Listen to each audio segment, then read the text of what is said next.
Halo, assalamualaikum teman-temanku. Kali ini Mio, Mia, dan Ici mau mengajak teman-teman belajar menghafal surat-surat pendek Al-Quran.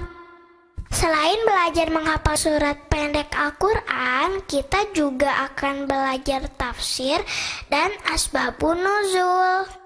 Tafsir yaitu menjelaskan isi dan maksud surat. Sedangkan asbabun nuzul berarti penjelasan tentang sebab turunnya surat itu. Yuk, kita mulai. Bismillahirrahmanirrahim. Al-Adiyat, surat ke-100, jumlah ayat 11 ayat, diturunkan di Mekah. A'udzu billahi minasyaitonir rajim. Aku berlindung kepada Allah dari godaan syaitan yang terkutuk. Bismillahirrahmanirrahim. Dengan menyebut nama Allah yang Maha Pemurah lagi Maha Penyayang. Wal 'adiyati dhabha. Demi kuda perang yang berlari kencang dengan terengah-engah, Fal muriyati qadha. dan kuda yang mencetuskan api dengan pukulan kuku kakinya, Fal mugirati syubha.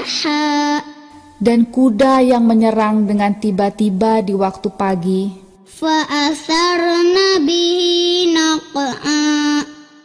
maka ia menerbangkan debu, Fa wasatna bihi jam'a.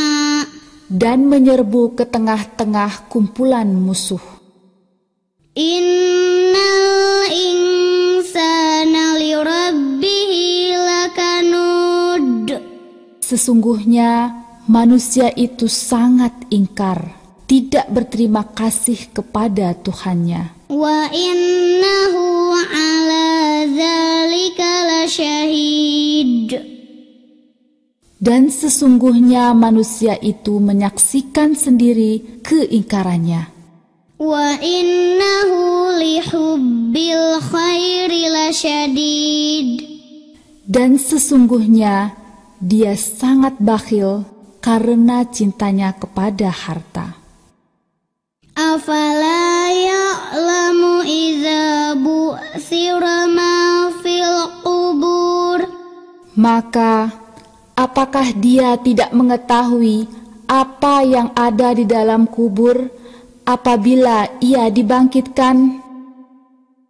Wa hushila ma fis syudur.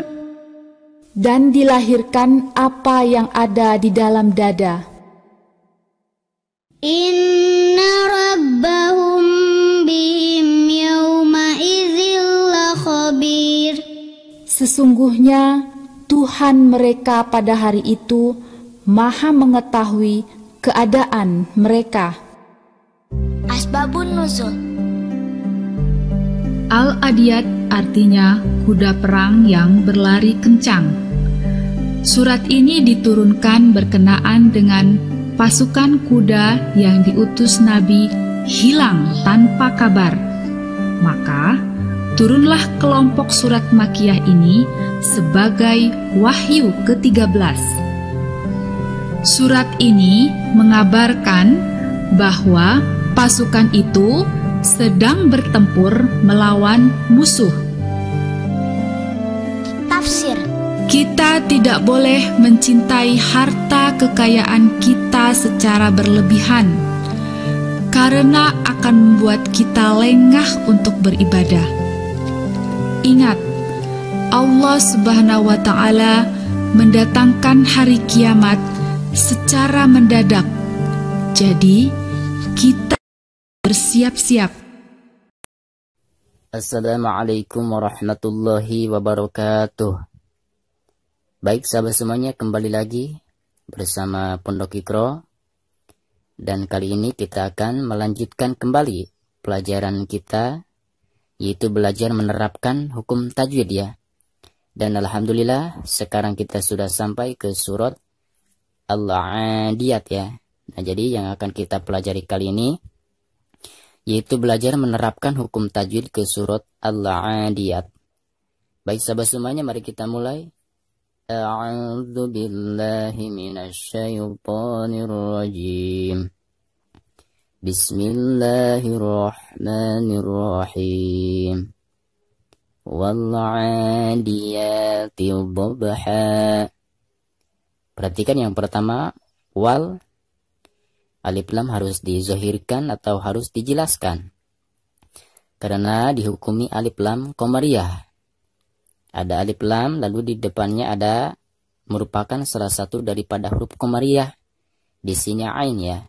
Maka cara membaca alif lam tersebut itu harus dizahirkan. Karena ada tanda sukun di atasnya ya. Wal-'a. Bacaan a di sini dipanjangkan 2 harokat. Karena dihukumi mad asli atau mad tabi'i. Wal-'adiyah. Ini juga sama. Dihukumi mad tabi'i. Dibacanya 2 harokat. Wal-'adiyati dhabha. Pertama kita bahas ba-nya ya.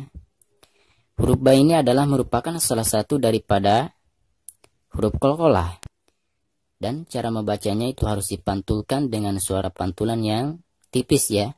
Dhab, seperti itu. Dhabha. Ketika diwaqafkan, maka bacaan di sini dihukumi mad iwad. Karena ada harakat fathah tain, lalu di depannya adalah alif sukun atau mad tabi'i ya. Maka dihukumi mad iwad, dan cara membacanya pertama hilangkan suara tanwinnya, lalu digantikan dengan bacaan mad 2 harokat. Wal-'adiyati dhabha. Adapun ketika diwasolkan atau dilanjutkan ke bacaan berikutnya, maka tidak ada mad di sini ya.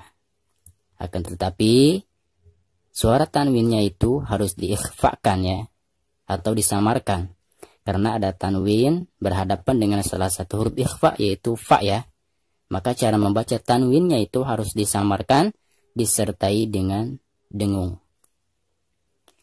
Contohnya, wal-'adiyati dhabhan fal-muriyati qadha. Seperti itu. Baik, selanjutnya fal, alif lam dibaca ya, karena dihukumi alif lam qamariyah. Falmu, bacaan mu di sini dipanjangkan 2 harokat, dihukumi mad tabi'i. Falmuriyati, ya dipanjangkan 2 harokat, mad asli ya. Qadha, pertama dalnya ya. Dal ini adalah salah satu daripada huruf qalqalah. Dan huruf qalqalah di sini itu posisinya ada di tengah-tengah bacaan, berarti dihukumi qalqalah sugro. Dibacanya tetap dipantulkan namun dengan suara pantulan yang tipis ya. Qad, seperti itu. Qadha. Nah, ini juga sama ketika diwaqafkan, maka bacaan di sini dihukumi mad iwad dan dibacanya 2 harokat. Pertama, hilangkan suara tanwinnya, lalu digantikan dengan bacaan panjang 2 harokat. Falmuriyati qadha. Seperti itu. Baik, selanjutnya falmughirati subha. Fal, alif lam qamariyah, karena ada tanda sukun di atasnya. Falmughira, pertama mughi dipanjangkan 2 harokat ya, karena ada harakat kasroh ghi ya, lalu berhadapan dengan ya sukun, dihukumi mad tabi'i, dibacanya 2 harokat. Mughira, ini juga sama, dibaca 2 harokat karena dihukumi mad tabi'i. Falmughirati subha.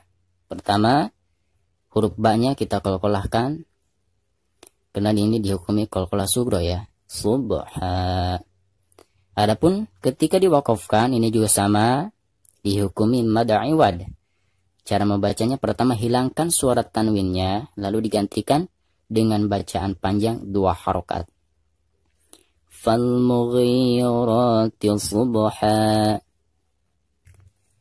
Baik, selanjutnya fa'atharna bihi naq'a. Bihi ini dihukumi mad silah qasirah, dibaca 2 harokat ya, karena hadomir bukan berhadapan dengan huruf hamzah. Jika hadomir tersebut berhadapan dengan huruf hamzah, maka dihukumi mad silah tawilah dibacanya 5 harokat ya. Fa'atharna bihi naq'a. Pertama kita baca qafnya itu harus dikolkolahkan ya, karena huruf qaf merupakan salah satu daripada huruf qalqalah, dan di sini posisinya ada di tengah-tengah bacaan. Berarti dihukumi qalqalah sugro dan dibacanya harus dipantulkan ya. Naq'a, seperti itu. Adapun ketika diwaqafkan, maka bacaan di sini dihukumi mad iwad, dipanjangkan 2 harokat. Cara membacanya, pertama hilangkan suara tanwinnya, lalu digantikan dengan bacaan panjang 2 harokat. Fa'asarna bihi naq'a. Baik, selanjutnya fawasatna bihi jam'a. Perhatikan huruf ta sukun ya. Huruf ta ini adalah salah satu daripada huruf qalqalah. Di sini di tengah-tengah bacaan, maka dihukumi qalqalah sugro ya.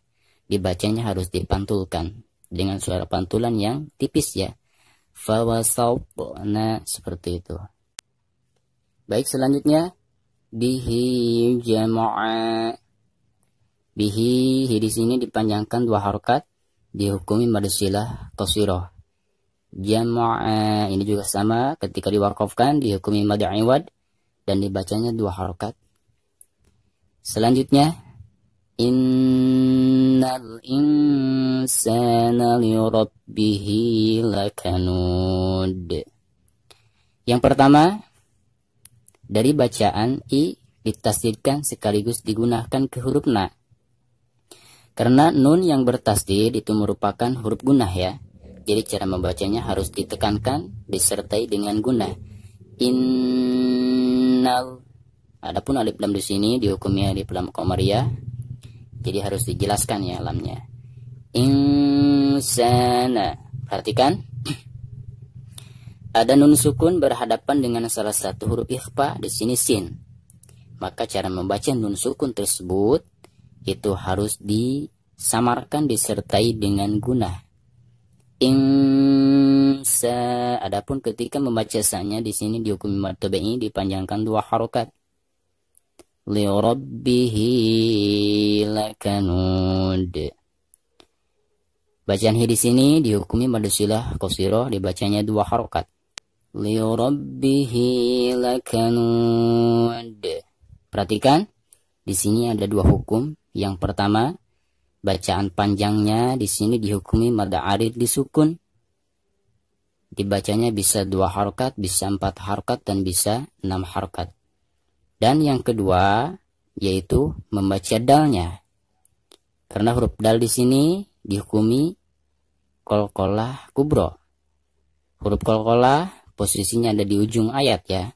Jadi ketika diwaqafkan maka dihukumi qalqalah kubro. Dan cara membacanya itu harus dipantulkan dengan suara pantulan yang tebal ya. Li rabbihi lakanud. Seperti itu. Baik, selanjutnya.